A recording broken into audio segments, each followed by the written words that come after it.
Hello guys, જય સ્વામિનારાયણ. કેમ છો બધા? આઈ હોપ બધા મજામાં હશો. આજે આપણે બધાને ન્યૂ બ્લોગ તો આપણે રોજે બનાવીએ છીએ, પણ આજે સ્પેશિયલ રેસીપી આપવાની છે. મરચાંની રેસીપી, વઢવાણી મરચાંની કાચરીની રેસીપી આપવાની છે. તો બધા એન્ડ સુધી વિડીયોમાં બન્યા રહેજો અને રેસીપી કેવી છે અને તમે પણ ઘરેથી જરૂર ટ્રાય કરજો. અને હા, ચેનલ સબસ્ક્રાઈબ કરવાની બાકી હોય તો ચેનલ ફટાફટ સબસ્ક્રાઈબ કરી દેજો. તો હવે આપણે આગળની પ્રોસેસ બધી બતાવીએ. મરચાંની કાચરી કઈ રીતે બનાવવાની અને સુપર ડેલિશિયસ બને છે. જેને સ્પાઇસી ખાવાનો શોખ હોય તે લોકો તો જરૂર ટ્રાય કરજો. બહુ જ સરસ બને છે કાચરી. તો હવે હું તમને બધાને રેસીપી શેર કરું, તો બધા વિડીયોમાં એન્ડ સુધી બન્યા રહેજો. હવે આજે હું તમને બધાને મારા કિચનની ટૂર બી કરાવી દઉં. આ જો મારું નાનું એવું સ્પેશિયલ કિચન છે અને આ છે વઢવાણી મરચાં, જેની આપણે કાચરી બનાવવાની છે. આ ટાઈપનું છે મારું કિચન. કેવું છે મારું કિચન બધા કમેન્ટ કરજો. આ છે વઢવાણી મરચાં, જેને એકદમ ચોખ્ખા પાણીમાં 2-3 વાર વોશ કરી અને આવી રીતે પંખા નીચે સાફ કપડામાં સૂકવી દેવાના છે. અને મરચાં એકદમ સૂકા થઈ જાય પછી હું તમને આગળની પ્રોસેસ બતાવું છું. ઓલમોસ્ટ 10 મિનિટ જેવું થઈ ગયું છે અને ફાઇનલી આપણા મરચાં સુકાઈને રેડી થઈ ગયા છે. અને આ છે કાચરી માટેના ઇન્ગ્રીડિયન્ટ્સ. તો આ છે લીંબુનો રસ, આ છે હળદર, આ હિંગ છે અને આ નમક છે. તો આટલા ઇન્ગ્રીડિયન્ટ્સ આવે છે આમાં. તો હવે બધા જ મરચાંને આવી રીતે વચ્ચે કટ લગાવવાનો છે અને એક વાસણમાં ભરી લેવાનો છે કટ લગાવીને.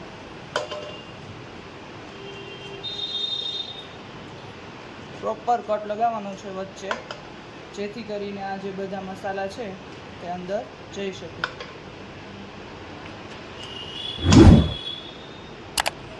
તો ધીમે ધીમે હું બધા જ મરચાંને કટ લગાવું છું. આવી રીતે બધા જ મરચાંને મેં કટ લગાવી દીધો છે અને હવે આમાં આપણે બધું એડ કરીશું.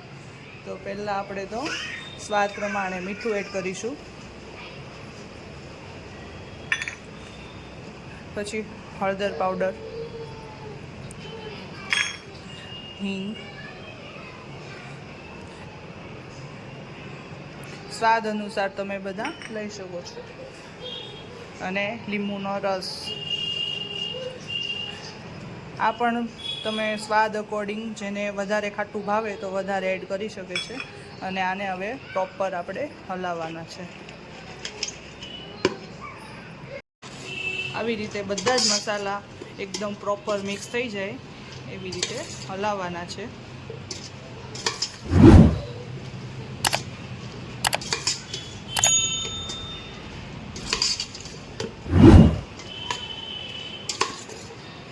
ફાઇનલી આપણે પ્રોપર બધા જ મસાલા મિક્સ કરી દીધા છે અને હવે આને 1 રાત સુધી રહેવા દેવાનું છે આવી રીતે વાસણમાં. એટલે બધા જ મસાલા અંદર પ્રોપર રીતે મિક્સ થઈ જશે અને પછી બીજા દિવસે સવારે આપણે એને તડકામાં સૂકવવાના છે. તો ફાઇનલી આપણે 1 રાત માટે મરચાં રહેવા દીધા હતા અને હવે જો બધા જ મસાલા ગળી ગયા છે. તો હવે આને આપણે તડકે સૂકવશું. એક મોટા વાસણમાં કાઢીને છૂટા છૂટા રાખવાના, જેથી કરીને એકદમ સુકાઈ શકે.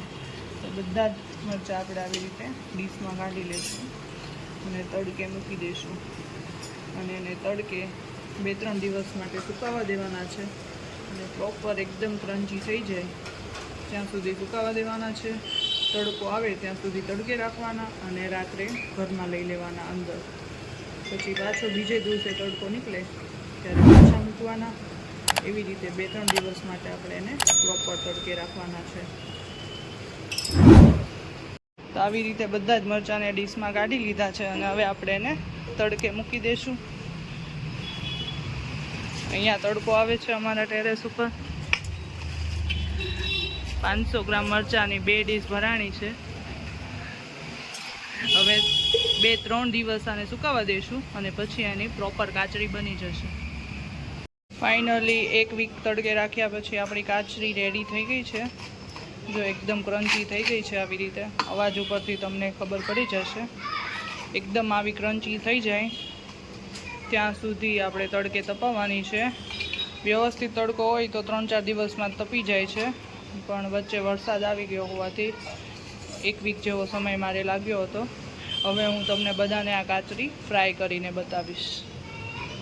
મેઇન વાત એ કે ક્રન્ચી આપણી કાચરી ક્રન્ચી થઈ જાય એટલે પછી એને એકદમ પેક ડબ્બામાં એર ટાઈટ પેક ડબ્બો હોય એમાં આપણે અથવા તો કોઈ પ્લાસ્ટિકની બેગમાં પેક કરીને મૂકી દેવાની છે, જેથી કરીને મરચાં પોચા ના થઈ જાય.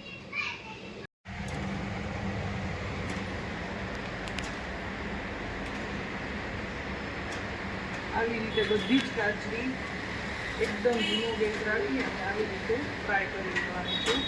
એકદમ ગોલ્ડન બ્રાઉન થાય એટલે એને બહાર કાઢી દેવાનું છે. જો આપણી કાચરી એકદમ ગોલ્ડન બ્રાઉન થઈ ગઈ છે.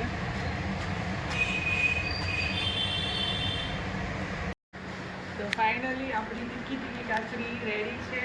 તો આવી રીતે બધા બનાવો અને એન્જોય કરો. અને ચેનલ સબસ્ક્રાઈબ કરવાનું બાકી હોય તો ચેનલ ફટાફટ સબસ્ક્રાઈબ કરી દો. Bye bye.